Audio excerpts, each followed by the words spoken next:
ये धुआं जो उठा है किसी आग का नहीं, ये वो जहर है जो जहन में खुलता रहा। आज हम एक ऐसी ही साजिश की परतें खोलने जा रहे हैं जिसकी कहानी सिर्फ धमाके के शोर तक नहीं है। नहीं, ये कहानी है एक पढ़े लिखे दिमाग में पनपते जहर की और एक शहर को दहलाने की उसकी खौफनाक योजना की। नहीं, बिल्कुल नहीं, बल्कि इसकी जड़ें तो कई हफ्ते पहले से ही खुफिया एजेंसियों की निगरानी में थीं।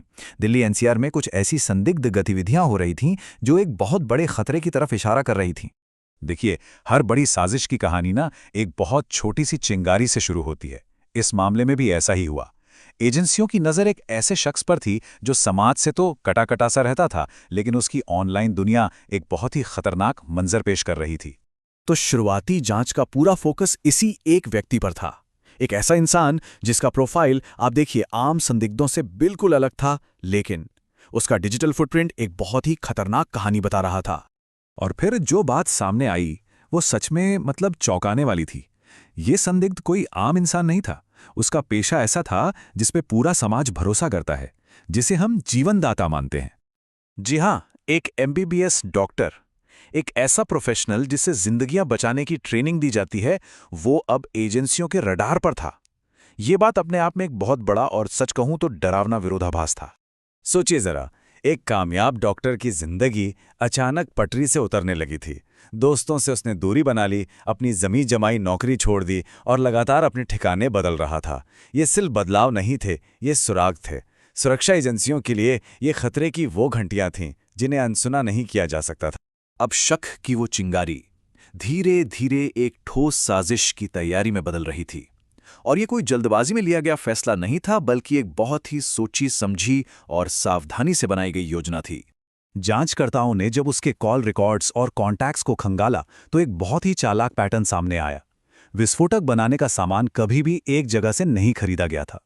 अमोनियम नाइट्रेट और दूसरे केमिकल्स सब छोटी छोटी मात्रा में अलग अलग जगहों से लिए गए ताकि किसी की भी नजर में ना आए। जैसे जैसे सबूत मजबूत होते गए, जांच अपने सबसे अहम मोड़ पर पहुंच रही थी।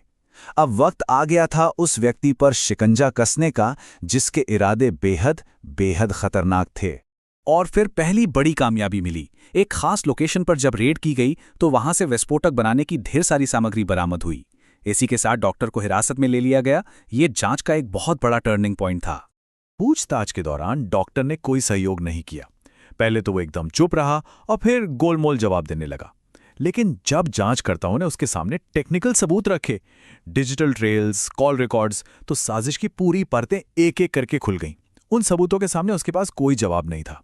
साजिश करने वाला तो कैद में था, पर साजिश की आग अभी बुझी कहाँ थी। डॉक्टर सलाखों के पीछे था, लेकिन खतरा अभी टला नहीं था। अब कहानी उस दुखद घटना की ओर मुड़ती है जिसके बाद जांचकर्ताओं ने सारी बिखरी हुई कड़ियों को एक साथ जोड़ा। योजना बेहद सटीक और बेरहम थी। एक कार को एक चलते फिरते बम में बदल दिया गया था। टाइमर सेट हुआ और जगह चुनी गई, लाल किले के पास की। एक ऐसी जगह जो न सिर्फ एक बड़ा टूरिस्ट हब है, बल्कि देश की सुरक्षा को दी जाने वाली एक सीधी चुनौती का प्रतीक भी है। और फिर वो दिन आ ही गया। शाम का वक्त था।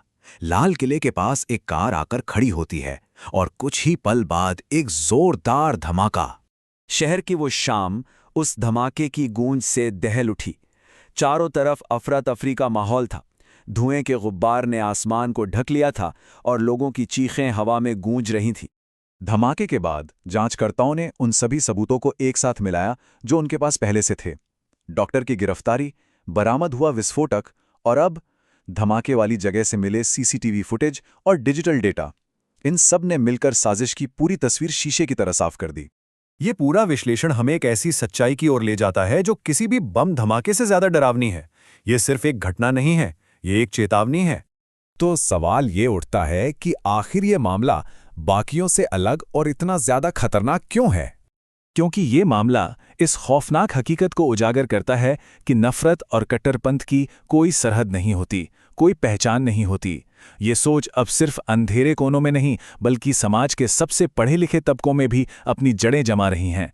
जब जान बचाने वाले ही जान लेने पर आमादा हो जाएं, तो ये सिर्फ एक खतरा नहीं, बल्कि पूरी व्यवस्था के लिए एक बहुत बड़ी चेतावनी है। बारूद का शोर तो कुछ देर में थम जाता है पर उस जहर का क्या करें जो जहन में घुल रहा है।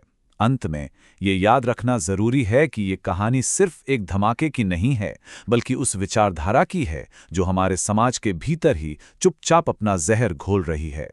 अगर इस कहानी की परतों ने आपको भी सोचने पर मजबूर किया है, तो इस जरूरी जानकारी की रोशनी दूसरों तक भी पहुंचाइए। इस कहानी को लाइक करें, शेयर करें और ज्ञान के सफर में हमारे हमसफर बने रहने के लिए चैनल को सब्सक्राइब जरूर करें।